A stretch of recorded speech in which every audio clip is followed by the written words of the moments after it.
a que no llore más, a que no piense en mí.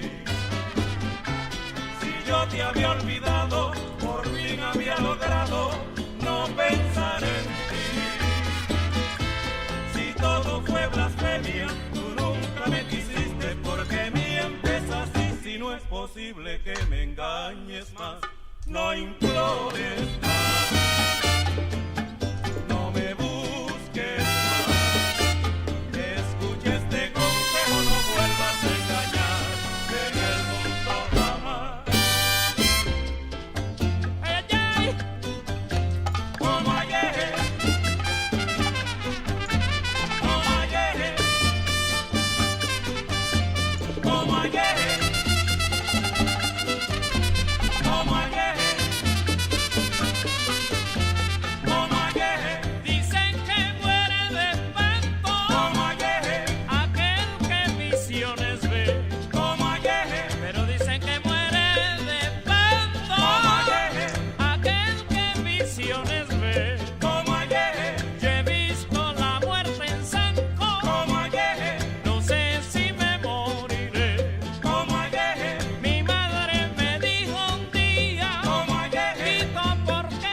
Good morning if it's morning, good evening if it's evening, and good night if it's night. And a big hearty salam alaikum to each and every one of you listening to us live, or that will be listening to us in archives.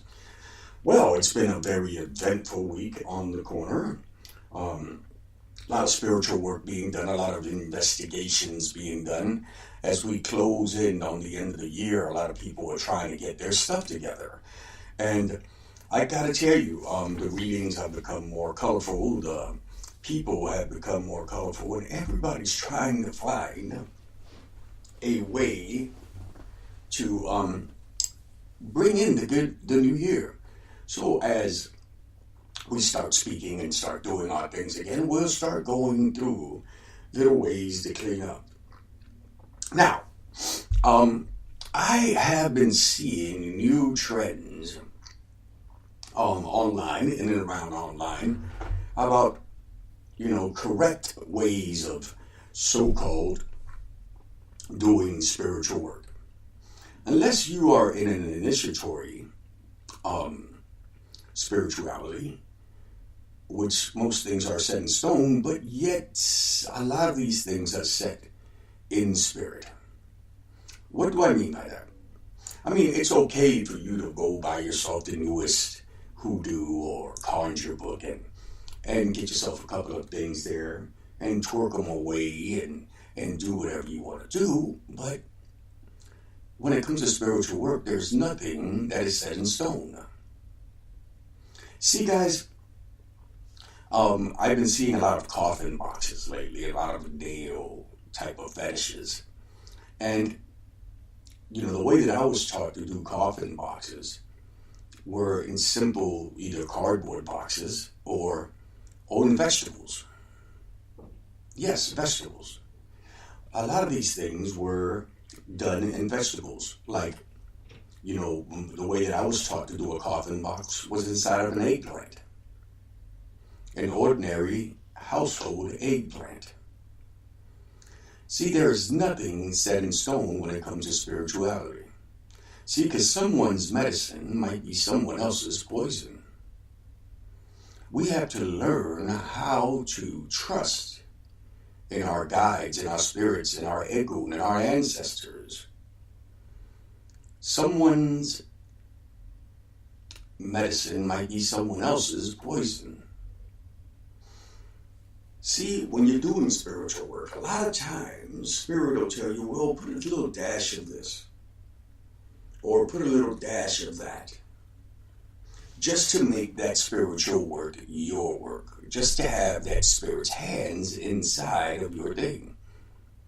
The other day, I was making jest of someone online that was doing some type of spiritual boxes, and they looked like tacos to me. And, I really shouldn't have made fun of the person because, as I said, some spiritual works work for other people. But I just wonder, if you don't have the skin, the hard skin, as we call it in Spanish, for someone to be able to ridicule you or put away whatever it is you do, you shouldn't be taking pictures of it to show the world that you are somehow some type of super spiritual person. I honestly believe that when you do that, you take away from the magical aspect of it. You take away from the surprise of it. You take away from the mystery of it. You have 1,000 prowling eyes looking at your work. There are certain things that you do not take pictures of, at least in my particular house. You do not take pictures of works.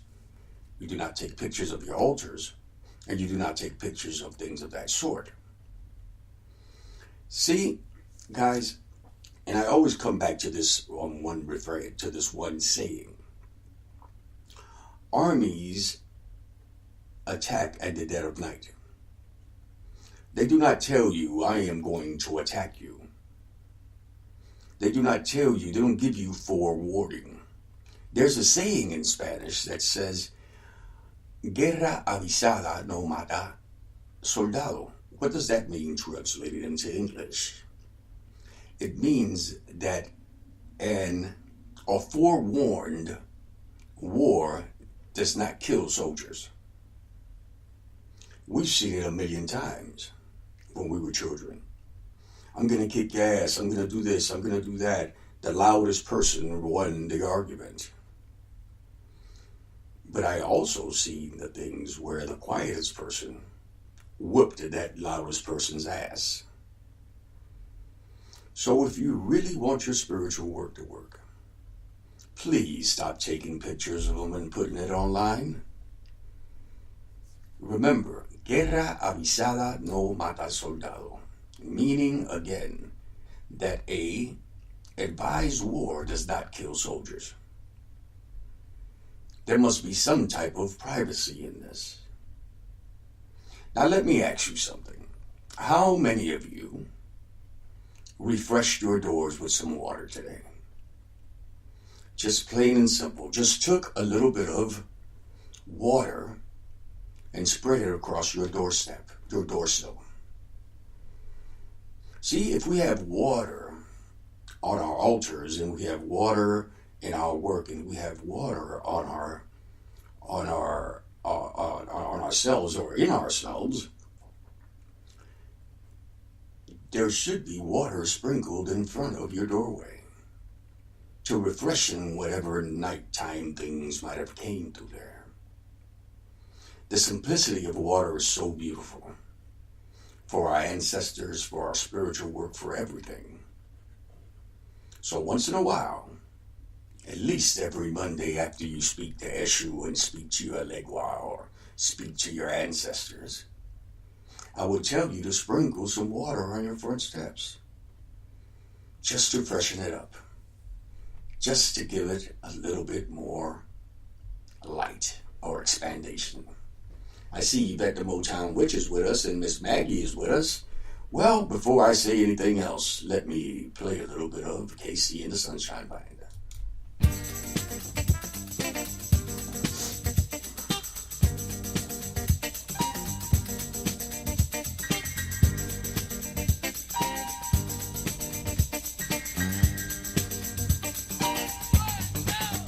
I'm your boogeyman, that's what I am.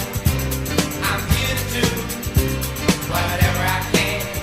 Be it early morning, late afternoon, or at midnight. It's never too soon to wanna please you, to wanna keep you, to wanna do it all for you. I wanna be your rubber ball. I wanna be the one you love most of all. Oh yeah. I'm the boogeyman, I'm the boogeyman. Turn me on. I'm the boogeyman, I'm the boogeyman. I do what you want. I'm the boogeyman, I'm the boogeyman. Turn me on. I'm the boogeyman, I'm the boogeyman. I do what you want. I'm your boogeyman. That's what I am. I'm here to do whatever I can. Be it early morning, late afternoon, or at midnight. Oh, it's never too soon. Don't wanna take you, don't wanna hold you. I wanna give my all to you, and I want you to completely understand where I'm at and where I am. Oh yeah. I'm the boogeyman, I'm the boogeyman. Turn me on. I'm the boogeyman, I'm the boogeyman. I do what you want. I'm the boogeyman, I'm the boogeyman. Turn me on. I'm the boogeyman, I'm the boogeyman. I do what you want. I'm your boogeyman. That's what I am. I'm here to do whatever I can. Be it early morning, late afternoon, or at midnight. Oh, it's never too soon. I wanna be with you. I wanna be with you. Can we be together, you and me? I wanna see you, get near you. I wanna love you up from sundown to sun. Oh yeah, oh yeah.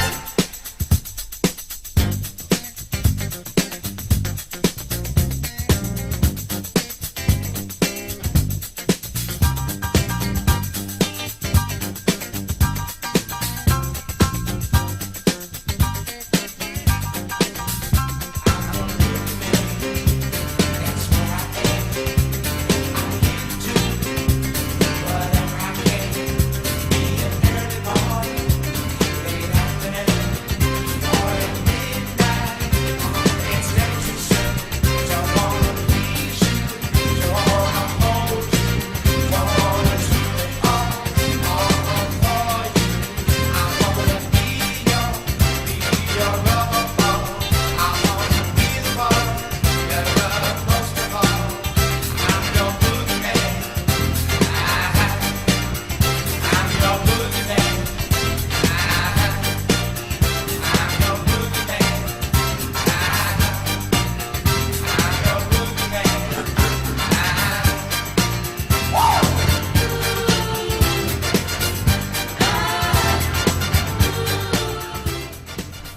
That was KC and the Sunshine Band, and I am your boogeyman.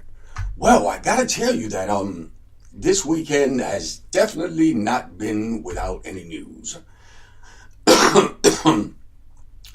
There was a young man, a missionary, last week who decided to go to an isolated island in somewhere off the side of India. The inhabitants of the islands are called Sentinelese people. And he went to try to convert the island into Christianity.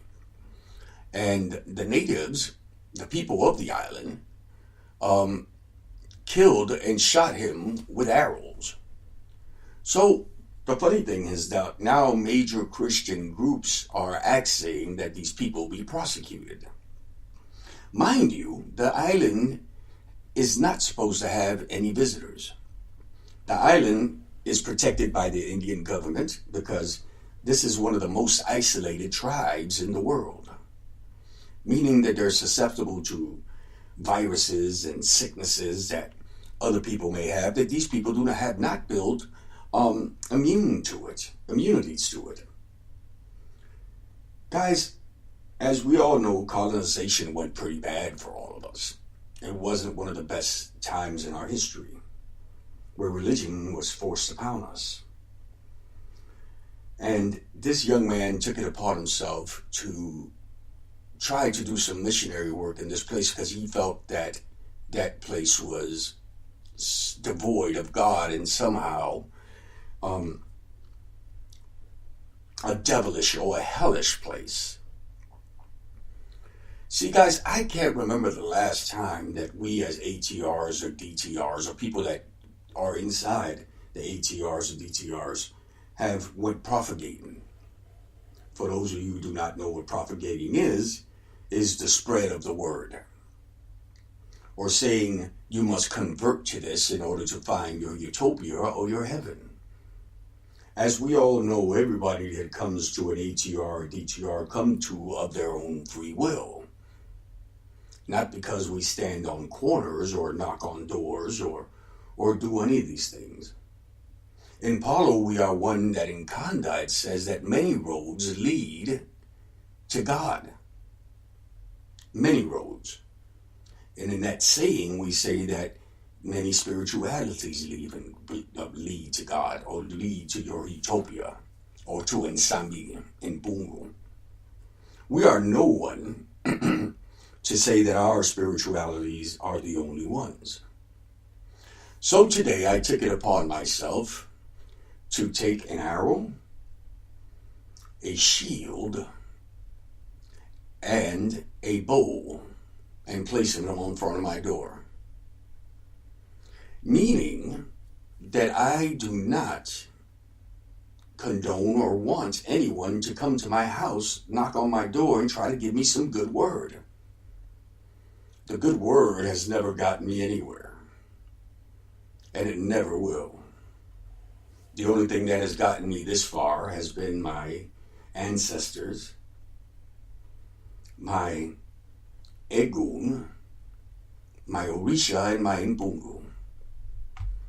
I am no one to criticize anyone, but they need to leave people alone. Not everyone.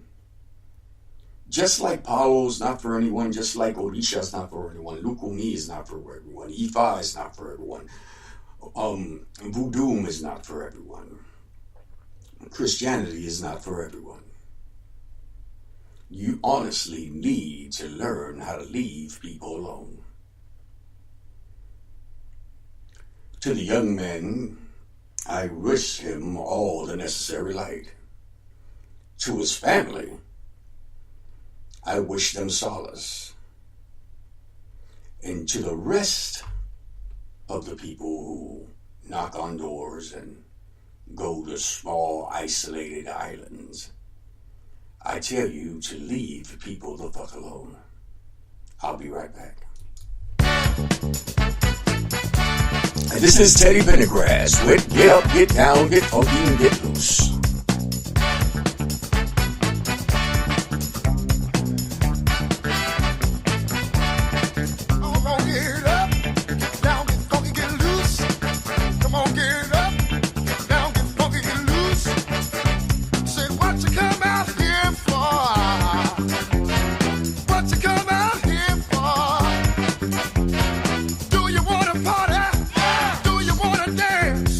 Come on, people, come on and get down.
Come on, get up, get down, get funky, get loose.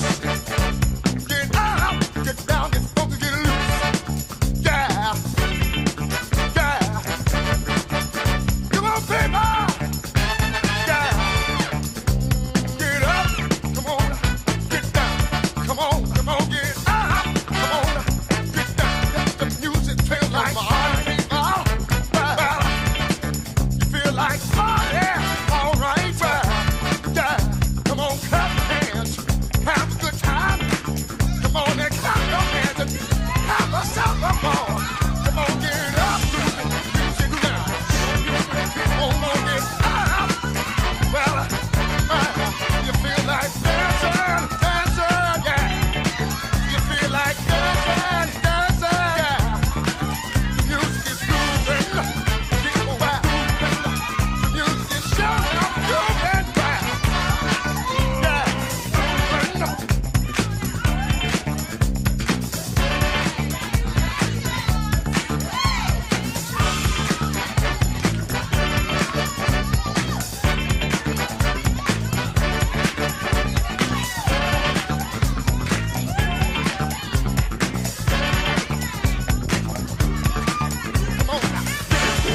Do that thing, all right. Come on now, do that dance. Oh, get up, get down. Come on, get up, and well on down. Yeah, get up, get down. Come on, do that thing, do your thing, do that thing, do that. Come on, everybody. Do that, come on, everybody. Come on, do that thing. Come on, do that thing. So hands together. Do the music, keep the music, keep on moving. Yeah, yeah. Keep the music moving, got me moving, keep me moving. Yeah. Stand on up. Get on loose. Stand on up. We don't know. You can't see that. Music got your body going. Keep on moving. Get on up. Feel like starting people. Keep on moving, moving. Keep on moving, moving. Yeah, yeah. Party, party. It's a party, party. It's a party, party. It's a party, party. Yeah, yeah. Hey, hey, hey, hey. That feels so good. Do that thing feels so good. Do that thing. Get up, get up. Come on, y'all, get up, get up. Gotta move on out your seat. Yeah, yeah. Keep on moving, keep on moving, keep on moving, keep on moving. Yeah.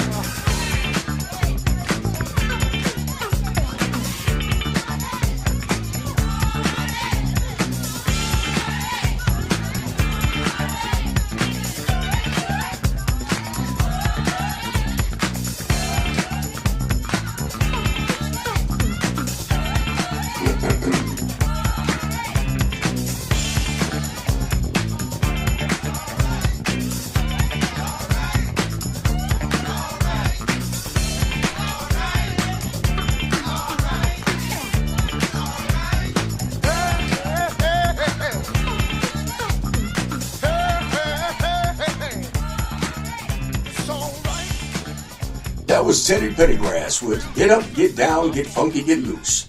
There's a little article going around on the Facebook. I seen it on my good friends Doc Beverly at docbeverly.com. I also seen it on Ifeanyi Bayou's page, and I also saw it, I believe, on Yvette the Motown Witch. And I absolutely love this article. We spend too much time taking ourselves down, our other spiritual workers and other websites and things of that sort, thinking that by slandering or or by speaking ill about a person in their work, that people won't go to them, that people will come to the particular person. I've said this before, this is a $1 billion a year business. The reason we don't see the numbers is because, this is basically a mom and pop thing that doesn't have the big numbers that a Walmart or Target or one of these places might have. So I'm going to read this article for you, and I hope that you guys will support each other this holiday season. And I'm just going to go ahead and share it. Spending $100 at Walmart or another retail or department store during the holidays won't make a difference to anyone. But spending $100 to a home business owner for the holidays means our business can continue, and it gives us our pay, providing for our families, helps us meet personal goals, and helps us continue to do what we love without using harsh sales techniques. Big stores will not care about you the way we will, because unfortunately you do not mean that much to them. You mean the world to us. Shop at a home direct sales business for the holidays this year. DS friends, spiritual workers, and crafters, please leave your websites. Please, everyone, look at the business below and consider shopping with them for the holidays. I believe in small business. As a matter of fact, we have a couple of small business owners right here. We have Rain from Rain's Conjure, Ifa Ibeyu from Love Supply Botanica, Yvette the Motown Witch from YvetteTheMotownWitch.com.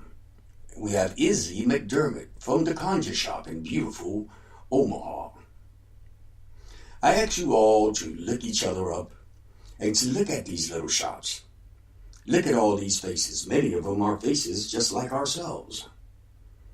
These people strive every day to bring you the best they can. We have often patronized places that don't care about us. The only thing we are to them is a dollar. They're selling spiritual supplies and not even spiritual. They're selling spiritual supplies that they make in bulk. That when they sell it, it's right there, it's made already. It's not personalized. It's not prayed over. It doesn't have that love instilled in them. So again, I ask you to shop local, shop small business. Check out your crafters. Check out your spiritual shops. There's plenty of them out there. I just named a few. Guys, one hand washes the other and both wash the face. And in this holiday season, remember that the money that you spend on small local businesses stays in your community. It stays in your community. This same person goes down to the local corner market and buys their meat there. This same person goes and patronizes other shops. I see people right now in my chat room that patronize each other, that buy things from each other. And that's the way our money should circulate. It should circulate amongst our community. So with saying that, I've also always asked someone to take care of the most needy. If I'm going to go spend $100 on something for Christmas, I often buy an unwrapped toy.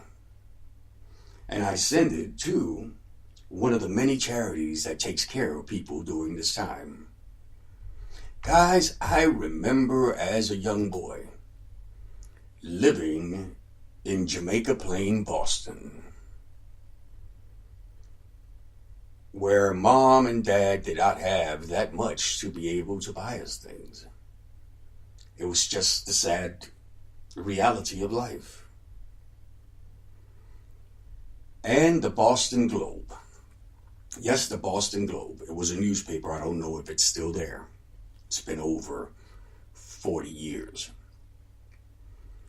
would take everybody's name inside the house and would send us a big box full of Christmas joy. As I grew older, I found out that it was them and not Santa Claus, but it always meant the world to me. And it still means the world to me to this day. So I ask you all to do something for someone this year. There's a lot of people in our communities that need it. You can do it. Lord knows I do it, and please do not take pictures of it and put it on fucking Facebook. I'll be right back.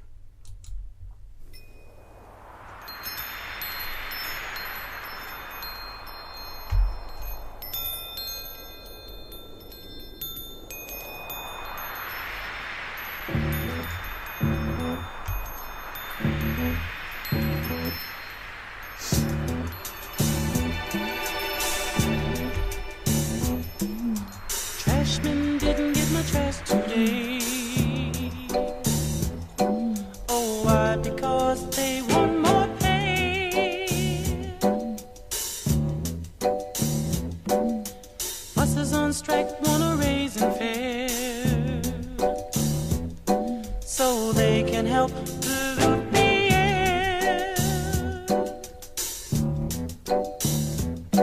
But that's what makes the world go round. The ups and downs of carousel, changing people's hands around. Go underground, young man. People make the world go round. Wall Street losing dough on every share. They're blaming it on longer hair. Big men smoking in their easy chair, on a fat cigar without a care.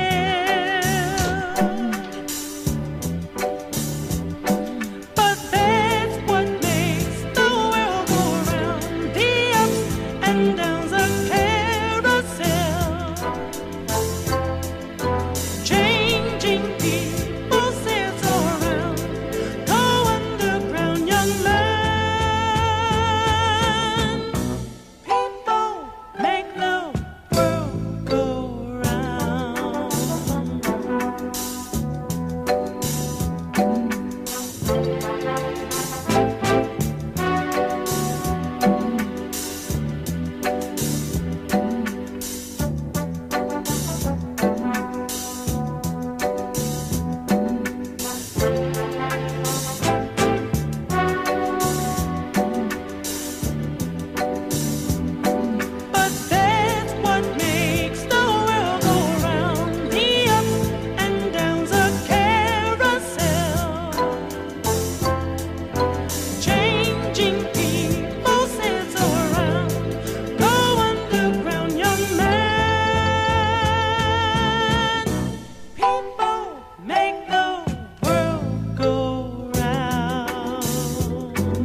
Today's story from spiritualshortstories.com is the story of three Mangles, two real and one imaginary.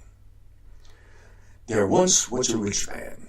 He had a son. His son was intelligent and the rich man sent him to university to be a learned man.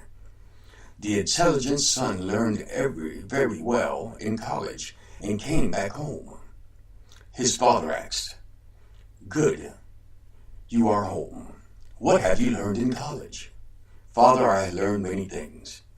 "Look, do you see those Mangles? Tell me how many they are," said the son. They said, there are two Mangles, my son," said the son. "I will prove to you that there are three Mangles," said the son. "Okay, wait," said the curious father, and called his wife also to join them to see their son proving that there were three Mangles.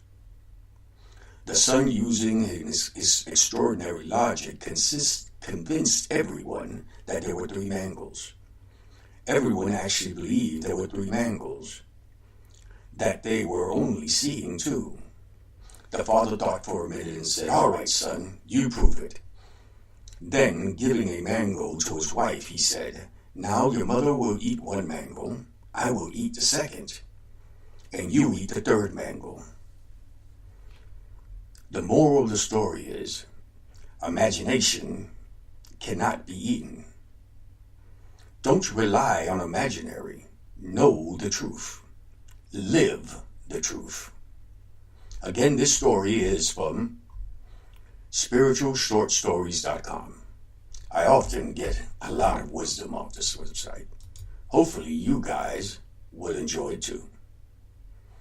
Well, today is Monday, and I'm having quite a time speaking to all of you. I just noticed that a lot of my friends are having sales for Black Friday and Cyber Monday. So go on ahead over to some of my friends' web pages and check them out.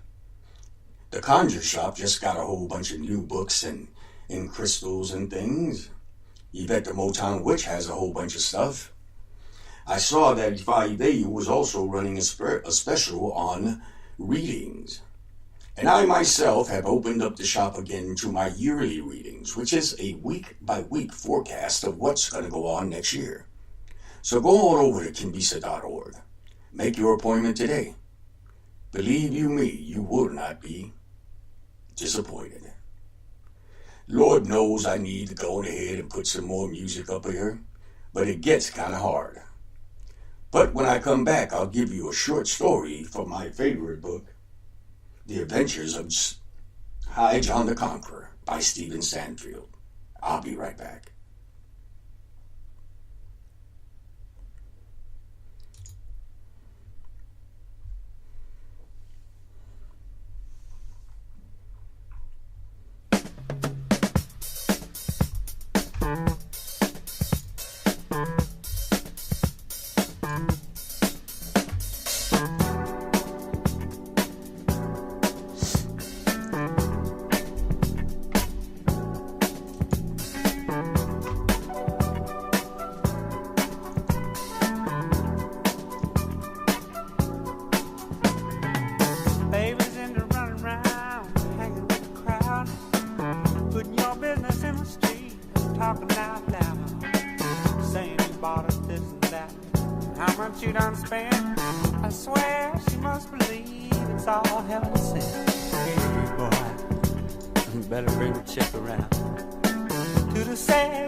Nothing you can't handle, nothing you ain't got.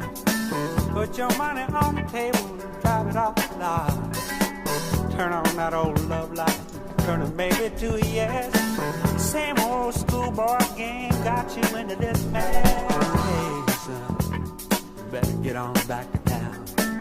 Face the sad old truth, the dirty law down.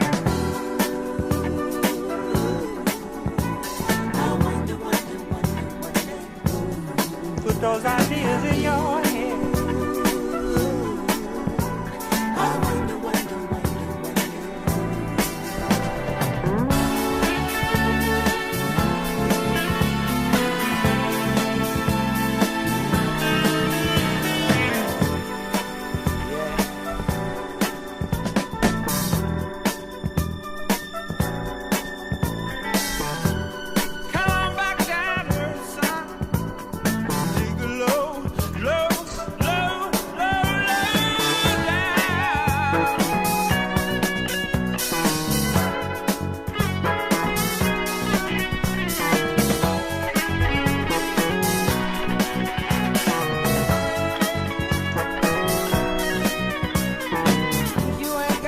So bad, got to be so cold.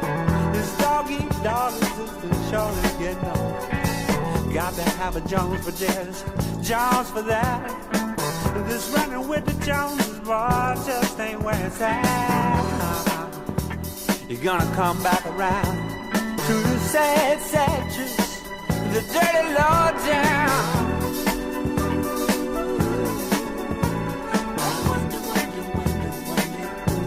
Got you thinking like that, boy.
Well, Ifai Bayu is going to be at the Conjure Shop in January. In February, guys. So go do check her out at the Conjure Shop in Omaha, Nebraska, where she'll be doing some classes and also giving some readings. So please do check her out there. And I will be in the latter part of January in Atlanta, Georgia. I will be visiting a place called Wicked Mojo. So if you want to meet me or maybe get a reading or catch a class with me, check it out. I'll be there on the third week of January. That will be at Wicked Mojo in wonderful Atlanta, Georgia. Today's story from the Adventures of High John the Conqueror by Stephen Sandfield is Master's Walking Stick. High John was, amongst other things, a fine fisherman. He knew where the fish lay, and he knew what had to be done to catch them. Even old Master liked to go fishing with John now and then.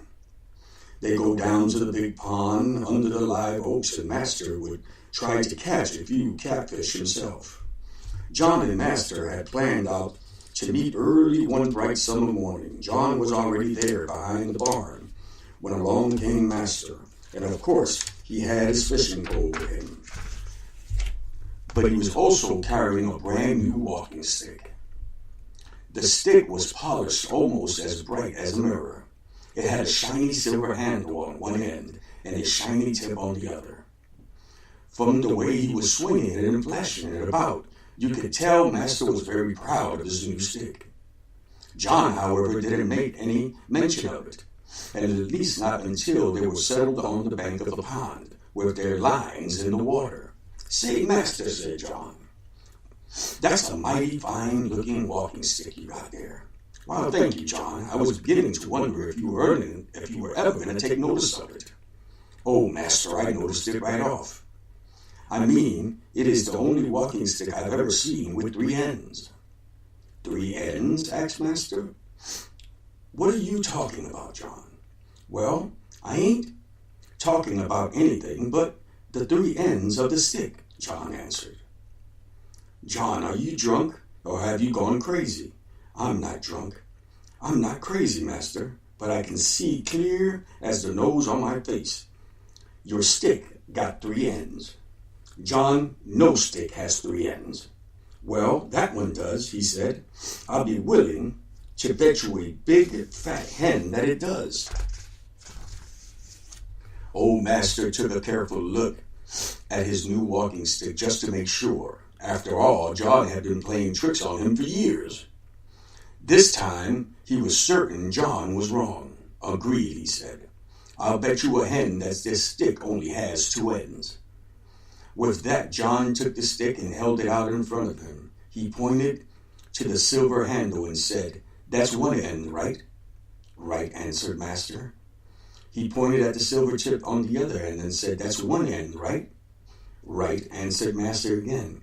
Then John raised the stick over his head and threw it directly in the center of the pond, where it sank without a trace. "And that is the 3rd end of the stick, right?" said John, with a twinkle in his eye.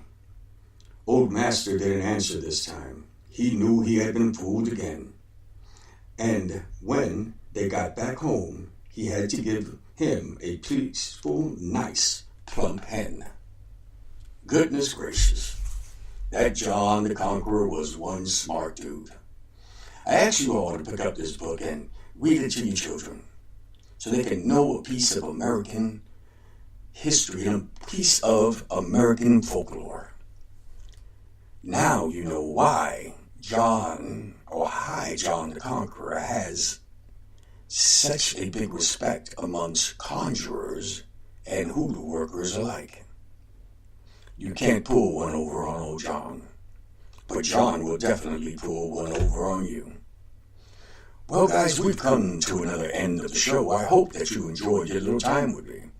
Remember that my year-end readings are lining up. They are stacking up. So go ahead and go over to kimbisa.org and make your appointment. You won't be disappointed. Well, guys, as always, may all the echoes and shadows that accompany you have all the necessary light. From where I sit, that's it. Salam alaikum, everyone. Most of us at some point in our lives have somebody that means more to us than anybody else has ever meant before or will ever mean again. Sometimes it's a long-legged lady if you're a man, or some tall, very smooth man if you're a woman.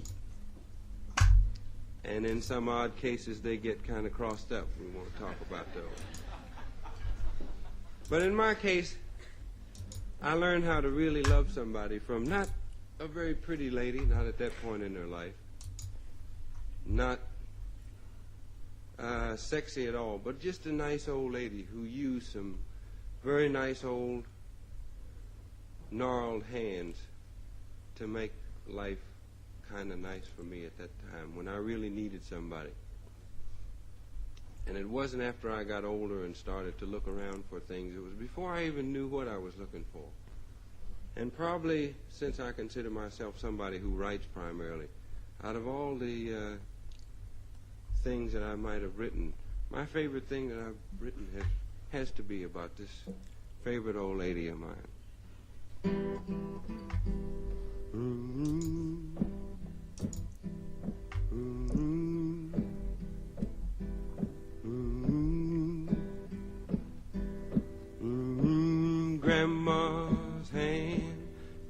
in church on Sunday morning. Grandma's hands played a tambourine so well. Grandma's hands used to issue out a warning. She'd say, Billy, don't you run so fast. Might fall on a piece of glass. Might be snakes there in that grass. Grandma's hand. Then Grandma's hands soothed the local unwed mother. Grandma's hands used to ache sometimes and swell. Oh, Grandma's hands used to lift her face and tell her, she'd say, baby, Grandma understands that you really love that band. Put yourself in Jesus' hands. Grandma's hands. Then Grandma's hands used to hand me a piece of candy. Grandma's hands picked me up each time I fell. Oh, Grandma's hands, boy, they really came in handy. She'd say, Matty, don't you whip that boy. What you wanna spank him for? He didn't drop no apple core, but I don't have Grandma anymore. If I get to heaven, I'll look for Grandma's hand.